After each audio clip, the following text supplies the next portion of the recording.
Avoid mo yung mga unhappy people, yung mga unlucky people kasi sila talaga yung mga maaari makasira sa inyo, and you can die from someone else's misery. Kaya dapat mag-ingat ka at kailangan maging mapanuri ka kung sino yung taong na nakapaligid sa iyo. You have to be intentional kung sino yung pwede mong papasukin sa buhay mo, because again, you can die from someone else's misery, and misery loves company.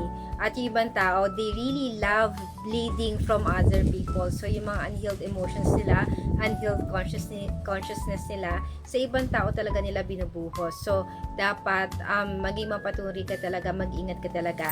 At sa pag-iingat mo, kailangan maging aware ka na sa mga ganyang bagay na yung mga tao na unhappy, yung mga tao na miserable, yung mga tao na unhealed, is pag-ingatan mo yung sarili mo. Kaya kailangan meron kang evil eye protection.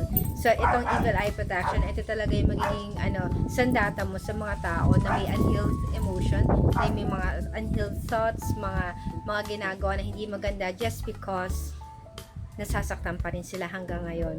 So, ito po yung ang ating evil eye. So, meron na akong bracelet and keychain. So, again, this is an evil eye amulet, talisman, para ma-ward off mo yung negative energy, yung mga negative vibe, o yung mga any vibe na talaga na makakapagpabigay sa iyo ng mabigat na pakaramdam. So, check it out sa basket ko.